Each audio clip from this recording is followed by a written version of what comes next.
Hi, hello. Welcome to another episode of Isaiah's Newsstand. It's your host, Isaiah Edwards. The date is August the 9th, 2023. Hopefully, this episode finds you well, in good spirits, and high hopes. As for me, I'm doing pretty good, feeling good. Today was pretty textbook, back on the scene. Also, side news, pre-news. It's we're lumping it into my personal news here, but the Ohio vote, issue one, it failed, which is a good thing. Yay! So that was good.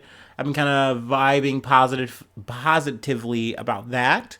I think it lost out by like a 3-2 motion, something like that, like for, I don't know, 3-2 people ratio. I don't know, whatever.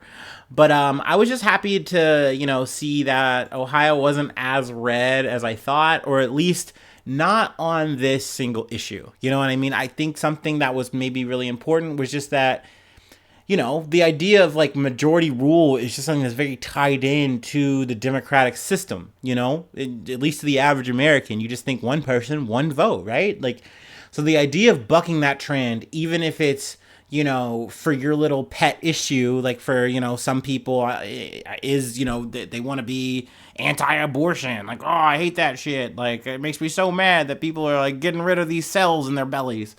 Like, yeah, that's a thing, but also like the idea of saying like, hey, my vote doesn't matter and we have to like go about another runaround, it's just weird, right? So I'm glad that Ohioans just said no, cut the shit out, and hopefully, we get to see that on the docket, and we can really get some change, that's actually good for women, for people, you know what I mean? It'd be nice to see that in my state. I'm like I said, I'm lumping that in my personal news. Is there any food to report? Oh yeah, actually, I'm remembering. This is a food corner I'm not happy to bring to you guys. It's a bad one. I didn't love my whole meal here, and I gotta be real. I made some linguine and shrimp scampi, and I gotta say this was like out of a bag. They didn't have like a P.F. Chang's in a bag when I went to the grocery store, so I'd gotten this, and I had it with a salad and my usual bread. I have a bagel and like two pieces of toast. I know it's weird. I'm cringe. Whatever. I just like weird shit. Um, but this the linguine, it just it had a very bland taste to it, despite me seasoning it up, doing what I could with it, adding more cheese, all that. It just really wasn't tasty. It felt very watery, not creamy. Like I was getting what they were trying to do with it, but it just wasn't hitting it. It just wasn't tasty. Also, I don't think I love linguine noodles. I think obviously they're flat, and I just feel like they're flat. Like I just don't love them. They're very like squiggly. You can't really describe it. Like they just don't give it to me. They're not my noodle. I would say angel hair is still my least favorite, but linguine's got to be on like my bottom five. So yeah, it just didn't come together. It just wasn't it. But I will say, MVP of that meal, the salad I made. The salad was just really good. It had some ham in it, Italian dressing with the croutons. It was good. It did the work, as well as the bread. So, overall, it was an okay meal. But man, that was a stinker. All right. So I've injected some pre-news here. I've talked about myself. Let me go ahead and do my classic little startup, and then we'll get into the news of the day, or at least the news I'm giving you today.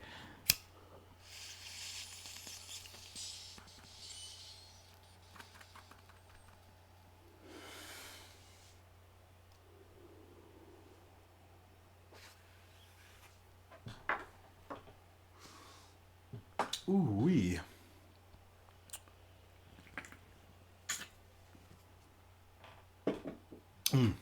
Actually, before I start, a bit of a tangent. I gotta say, a game I've been watching and it's going on right now in my background and silent. Uh, Watching people play Baldur's Gate 3. Game is very cool. Very cool. If you're an RPG player, I highly recommend this game. I don't even care if you're not into any of the older Baldur's Gate, I don't even feel like that really matters. Like, this game is so much like better and different to me, in my opinion, that like you can just hit this game up and it's worth it if you're just into like role-playing games. If you like fantasy, I would highly suggest it, especially if you're into D&D, because like this is literally that system, and I love when a game can just make a D&D experience on on a console or a computer. So highly recommend. It's super crazy story. I don't want to spoil anything, but there's like tons and tons of endings and shit. So yeah, highly recommend that game before we just talk about some real news. All right.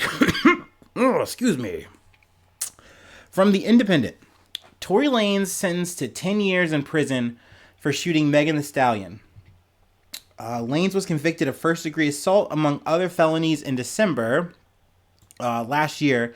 It is now sentenced to a decade in prison. So, excuse me, cough and a burp. Breathe, Isaiah. So, we did cover when Tory Lanez was sentenced. We just were waiting for the, or was found guilty. We were waiting for the sentencing to drop. So that's happened. And with some controversy, I will say. I was not surprised, but like there's just been more like, I guess, aftermath stuff that we'll try to talk about, get into. But Lanez, whose legal name is Daystar Peterson, 31 years old, has been in jail since the 23rd of December after a jury convicted him of first degree assault, discharge of a firearm with gross negligence, and having a concealed and unregistered firearm in a vehicle. Megan Thee Stallion, whose real name is Megan Pete, 28 years old, testified during the trial that Lanez had fired a gun at the back of her feet and shouted for her to dance as she walked away from an SUV in which they had been riding in the summer 2020. The pair had left a party at Kylie Jenner's Hollywood Hills home. So yeah, I mean, this is a really unfortunate situation, really sad. And literally, Megan Thee Stallion initially didn't press charges, tried to more or less cover it up for him. And I know that people were like, why would you do that? Why would you, be that person? And it inevitably, weirdly got twisted into like, oh no, she's lying because she made it all up. And it's crazy that there were people, even people that I've known, like people who are my friends, like I would have these conversations with them and they were really not taking Megan Thee Stallion's side on the shit. They were just like, no, I think Tory is telling the truth here. I think it's just like the evidence isn't there. It's like, bro, like she got shot. Like there are literally pictures of the, like her from the hospital that night. Like you're crazy. But I mean, Megan really had to come out and like defend herself. It's just something you just should not have to do as a victim. And essentially when you were the person defending the guy who shot you. And I know that that's something that maybe like from the outside looking in, especially like, I hate to say this, but especially if you're just not a black person, you just don't really get it. And I think even too, you can just, it can be kind of missed on you just not looking at the circumstance where it's like, look, I don't want to put a person who looks like me, who has my skin tone in jail because I know what's going to happen there. And, you also have Tory Lanez literally saying like, oh no, don't do that. Don't do this. Like, if you know what's going to happen, I'm going to get into a lot of trouble. I'm on parole, yada, yada, yada.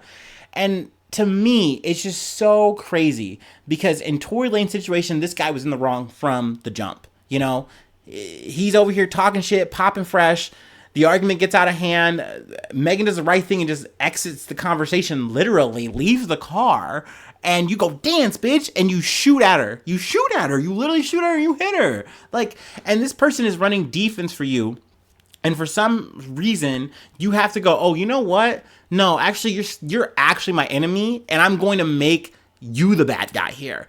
And like launch a campaign with me in mind. And we're just going to say that you're crazy. You're blowing this shit up. You're making shit up. And it's just like, this is insane, dog. Like, you are making this a problem. And essentially, now the chickens come home to roost. Like I really don't know, because at the end of the day, it's crazy to get 10 years. Not saying that like you don't deserve it for the situation, but like 10 years is no joke. Like I've said it before, I say it again, like prison is not something I wish on people. It's not something that I'm stoked about to see people go to jail. Like I'm not your local sheriff, like, yeah, I'm so stoked to bury a motherfucker alive today, yeah, like justice is served. Like no, that does not bring me joy. But when you have someone like in Tory Lanez' case, where literally you have someone, the victim is fighting for you, and you are turning that victim into the villain, like this story work doesn't work. For what purpose does it serve? Your ego, your album sales, like, and to the fact that he was even rapping about this shit, like it's messy, it's so gross, it's so just awful to me. So I don't know. I know that there are people trying. I know they're going to try for a what's called an appeal. They have the reasons they listed in this article. I don't think there's anything that's going to come for this. I think he's going to have to ride out the 10 and should be happy that it wasn't worse. Like I don't remember what the maximum of his sentence could have been, but I know there was like initial talks of like 13 years, and I think last minute they got it talked down to just the 10. So that and some good behavior, he'll be out. He won't be doing double digit time. So if I'm Tory, count your fucking blessings. Like I don't know what to tell you. I did want to read this little quip before we moved on. Court reporter Megan Cuniff reported, Megan said mercy is for people who show remorse, and Lanez has shown none. She thanked the Los Angeles County District's office for their support. She wants the sentence to be a message for everyone,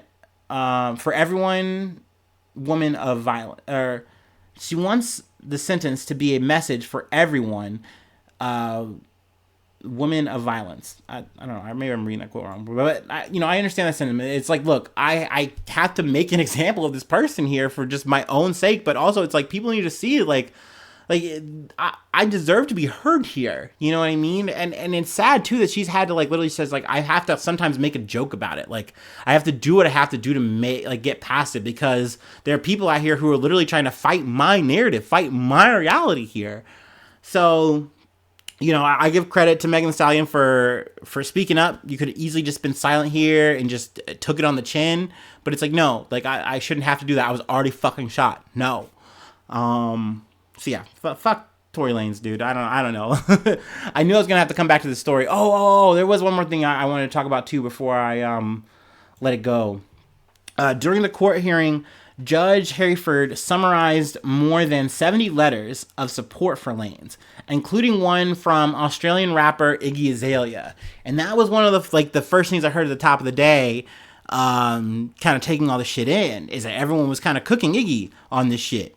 And Iggy had to come out with some statements, and she was like, hey, like, look, I need to, like, set the record straight. I'm not actually coming out for support here. This is something that I'm saying because I didn't want him to go to jail for, like, a crippling amount of time, which is something I do, at least on that point, I completely understand. Like I said before, I do not relish seeing anyone go to jail and being buried alive, under this prison system. Fuck that shit. It's draconian. It's barbaric. I get that. I understand that. But she also says, but no one was supposed to see my shit. I was told that this wasn't actually going to become public. It's like, okay, and like you still did say what you said. You still made the letter. And, obviously some aspects of what she's saying, I totally get. But in my opinion, if I was her, like, I don't care whatever my affiliation was with Tory Lanez. I'm not super familiar or whatever. I don't know if it was just, music related or more. No, I'm not writing that motherfucking no letter. Hell nah. Hell nah. I'm gonna let that shit rock. So if people are cooking Iggy on that, they're cooking Iggy on that. And, shit, just be happy it's not your freestyle, girl. But that's it. That's all I really have for this. I'm probably already going long here, and I'm not hitting all the notes, but me. It's classico. That's so me. All right, let's move along, though, to Politico. Divided Supreme Court allows ghost gun rule to take effect. The Supreme Court voted 5-4 on Tuesday to allow Biden's administration regulation on so-called ghost guns to go in effect. The ruling is a temporary victory for the administration, but a lawsuit challenging the regulations will continue in the lower courts. So, in some ways, this is one of those where I almost classify as a nothing burger. Like, the effects of this aren't going to be permanent. They're not going to be lasting, most likely. But it is relevant, so I figured, hey, let's go ahead and talk about this topical shit. But let's see. We have talked a little bit about this, but a ghost gun is essentially like it's a homemade firearm. Essentially, it doesn't have a serial code or serial number attached to it because you only buy like the frame or something like that from a store. And then you buy all the individual parts from wherever the fuck you want, and you put the gun together yourself. Or, I mean, hell, you can maybe even have other people do it for you, you know, if you got the coin for that. But I do feel like a lot of these cases, it is someone who just wants to, like, buy their own gun and, go through the whole facets of doing it themselves. But the problem is, like I said at the beginning of this, is, like, there's no serial, number for this. Like, these aren't registered. So essentially that's why they're a ghost gun. You can't find them. They don't like exist in the system, but I can take them to my local wherever the fuck and shoot it all up. You know what I mean? And that's something that has been happening. It's a fucking issue. So, let's see. A company that sells gun parts and pro Second Amendment groups sued to overturn the ruling. And this was,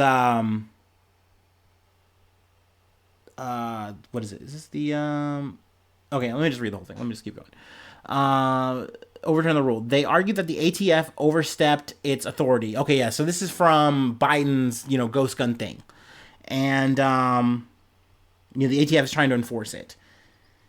They argued that the ATF overstepped its authority by broadening the definition of a firearm and its rule. Judge Reed O'Connor, a conservative in the Northern District of Texas, blocked the rule from taking effect nationwide last month. The Fifth Circuit of Appeals left O'Connor's ruling in place. The Biden administration then filed an emergency appeal at the Supreme Court, urging the court to reinstate the rule. Lawyers for the government argued that unassembled ghost guns should be treated like guns that come fully assembled. And this is where the judge wound up ruling 5-4.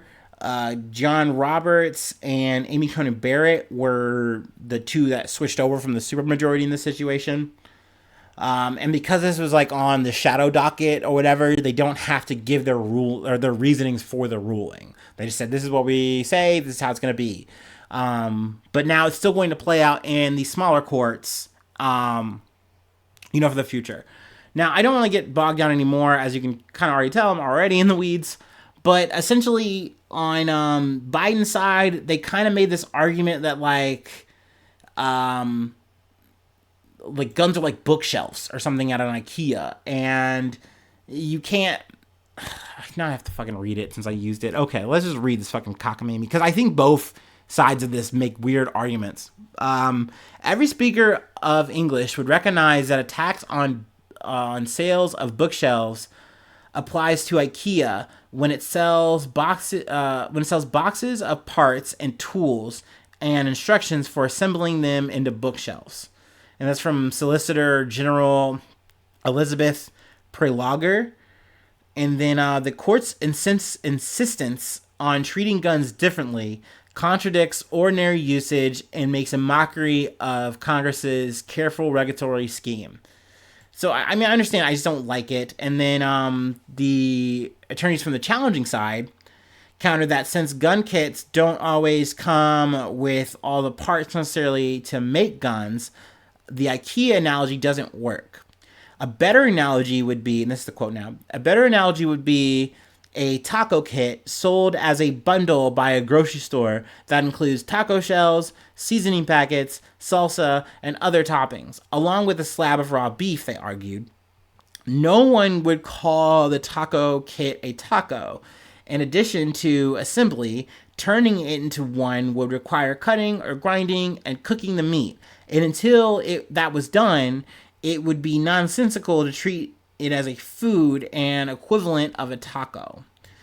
Books or tacos, it's a fucking gun. And I think, regardless, every single fucking person on the planet does not treat it like either of those two things. So it's just, all of it's nonsensical to me. With that being said, I do think that at the end of the day, you are selling a weapon system. Like, it should have all the accoutrement of any weapon system that you can buy at a store. Like, so that means that, look, it's a gun. Like, what am I making at the end of the day? A fucking gun. Like, you're not making a fucking statue. Like, at the end of the day, it should be treated as such. So if I buy a firearm from, a gun shop or whatever, like, it's gonna have it's gonna have all the things on it, the cereal, all that kind of shit. It should have it. I think a gun kit should have the same kind of thing. That's just how I personally look at it. Because I don't know, man. At the end of the day, this doesn't solve anything to me. I do think that you should be allowed to, under the, the stipulations that we have, yeah, you should be allowed to make your own gun at home. I don't think that should be stopped. But there should be more regulation involved, in my opinion, to make sure that, like, look, at the end of the day, when you make a gun, it's still the same gun that you could buy at yada, yada, yada. Like, it's not crazier or different or is lacking in any kind of way, in terms of, like, identification, things like that. So, yeah, that's my 2 cents on that from that article. You can go ahead and bounce around here. Got an FBI bundle for the rest of this episode. It's a doozy. ABC News. Man killed during FBI raid in connection with threats against Biden. Other officials. A Utah man was shot and killed during an FBI raid early Wednesday morning. The FBI confirmed to ABC News. The raid was in connection with an investigation into alleged threats against President Joe Biden and others, according to 2 officials briefed on the case. One of the officials told ABC News the investigation began in April, and the U.S. Secret Service was notified by the FBI in June. In addition to threatening posts, the official said. The man in an investigation suggested online he was making plans to take physical action. The threats had been deemed credible, officials said. Excuse me. Now, this wasn't too surprising. We've had a similar story talked about earlier in the year. There was an Ohio man who was really mad. This is around the time the Mar-a-Lago shit was happening. And he went into the fucking FBI agency, like some headquarters here, with a fucking, like, nail gun, trying to fucking break down the fucking bulletproof glass. And he winds up fucking getting murked. He goes fucking 5 stars. So the idea that this Craig Robertson, that he just was like, hey, I mean it. I'm a real patriot, okay, brother? And I'm going to defend my country, my president, Mr. 45. I'm going to defend him by any means. And to take that energy and then to shit post it online is just, it's a whole level of stupid. Like, I'm not going to say you had it coming, brother, but, like, what are you doing? Like, what's going on here? So yeah, I'm not surprised that the FBI took it seriously and that something like this went down. I don't have the details of, what exactly took place, but they do have, some of his, obviously, complaints online, like they're posted. I do want to read one from the thing and then find one I saw. Here it is. Okay. The complaint includes numerous social media posts believed to have been made by Robertson, threatening to kill Biden and Vice President Kamala Harris, as well as several officials involved in prosecuting former President Donald Trump. So that's fine. I guess, like, if you were going to come to Utah, he was going to give it to you, brother. Let me read one, though. I'll read a couple, actually. I hear Biden is coming. I don't know why. I'm sure no one in Utah sounds like this. I don't fucking care. But this is my hog speak. I hear Biden is coming to Utah, digging out my old ghillie suit and cleaning the dust off the M24 sniper rifle. Are you? I put his picture in the thumbnail. I don't think he's fitting in that ghillie suit. What y'all think? I don't know. Call me crazy. And this is another one I got to read before we move on here. Perhaps Utah will become famous this week as the place a sniper took out Biden, the Marxist. I'm sorry, I shouldn't laugh at death. I shouldn't look at the abyss and feel this way. But like, I just love it, man. Like, they just take whatever they heard off of like Newsmax or Fox News or whatever the fuck, and they're just like, yeah, that's exactly what Marxism is. Like, that's what communism is. Whatever Democrats are doing today, that's socialism. And it's like, man, socialism is actually something that was going to help you out, brother. I wish it was a Marxist you were trying to line up on, brother. It's not. It's not. It's just old Joe. It's Crime Bill Joe. Sorry, it just made me laugh. I'm weird. All right, we got one more thing to cover. Let me get myself together. Get my composure. But yeah, also too, he posted it with like the weird Facebook background you can give your shit to like make it look more like a meme. But he did like the vaporwave like kind of thing, and I'm just like, brother, like at least do like the corny like skulls and shit. Like, I don't know, it just was weird energy. It's just clearly a boomer who's just not getting it, but just really wants to be in on it and wants to be a patriot, you know? So, you know, it's funny.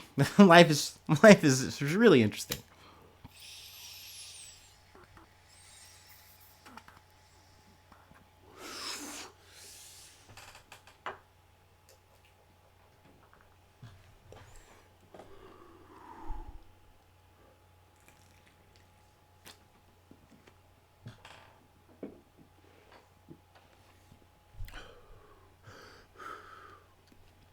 Ooh. Ooh. Hubba hubba. Okay. Our last story. It comes. It comes from a place. Okay. Actually, the story's kind of fucked up. It's really messy. But there's like, I guess, silver lining good news here. From CBS News. Nearly 100 arrested and global child sex abuse operation launched after murder of FBI agents. So, yeah, it's a lot. Close to 100 people have been arrested in Australia and the United States in connection with a global online child abuse network uncovered in the aftermath of a high-profile murder of 2 FBI agents. Authorities announced this week. A myriad of charges for alleged child abuse stem from the killings of two FBI special agents, Daniel Alfin and Laura Schwarzenberger, who were fatally shot in 2021 while serving a warrant in Sunrise, Florida, to search the apartment of a suspect allegedly tied to a case involving violent crimes against children. So the death of these 2 agents more or less spurred an international probe that goes from America to Australia. And let's see here, 19 Australians whose ages range from 32 to 81 years old were recently charged for their alleged involvement in what the agency described in a news release as a sophisticated digital network. Members are believed to have produced, searched for, and distributed images of videos of child abuse material on the dark web. 2 people have been sentenced in Australia for their ties to the massive investigation, while others have active cases in court, according to the federal probe. In addition to the 19 arrests, authorities have also removed 13 Australian children from harm over the course of the probe. Federal police allege some of those children were directly abused and others were removed as a precaution. This was called Operation Bacchus. Let's see. It led to the arrest so far of 79 people who were allegedly connected to the online network. And then I think so far 43 convictions, as well as the convictions of 43 people for child abuse offenses. So this is heavy ass fucking shit. It's crazy that these networks like could just happen so easily. Like a group of these just kind of people can just get together and through the anonymity of just being online, they can just share and not just share like this just the gross shit they find, but just some of them even go to the level of making it. And like that's why they go so hard to like defend this shit. Like that's literally why like when those motherfucking cops came with the warrant, like those two dudes in America were like, no, we are going to try to kill these people. Like they killed those people. And it's just crazy just how prolific, that's the word I'm looking for here, is. Like this isn't like the first time I've ever heard of something like this, and I'm sure you the listener, it's not the first time you've heard of something like this deep.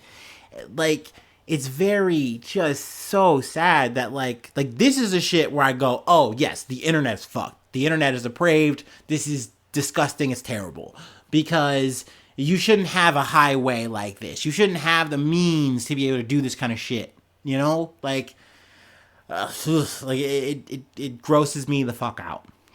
But that being said, I am glad that not that I'm rooting for any alphabet boy, but I'm glad that they did work that did this, that got people out of this shit, that got children into safer places. Like that's good. Like that is what we do the taxpayer dollar shit for. You know what I'm fucking saying? So that's good. Thanks for doing your job, which is this. But this is crazy that this is a part of a job. That you gotta stop like fucking sex traffickers. Like this, like I'm reading this shit and it just felt like a fucking True Detective season. Like it's just heavy and I need a shower just on this shit alone. Like ugh. And also, sorry, I should have said like a trigger warning here. A lot of my episodes are trigger warnings, and for that, I'm sorry. News be newsing. But that's all I have for today. Of course, I managed to make this a long episode. My bad. If you would like to help out, though, and support the effort, you already are. Thank you so much for listening. That's like super key. That's awesome. But financial support, I have a Patreon, patreon.com/Isaiah News. You do become a newsie. I shout you out at the top of the month. I shout out a project as well. So that's a thing. That's an option. If you want to send feedback, converse, IsaiahNews1@gmail.com. You can hit me up, Sleepless in Seattle style, if that's your fancy. I'm on all the socials that you're probably on. Unless you're on Mastodon, I'm sorry. I'm too tired. I'm not getting on Mastodon today, tomorrow. I'm just not doing it. It's confusing. But you can find me like on Tumblr. You can find me on Facebook. You can find me on X. You can find me. I'm in the club. Bottle full of bub. You know the rest. Okay, all right. Hopefully I see you soon for some more good news. I love you. Bye-bye. Mwah.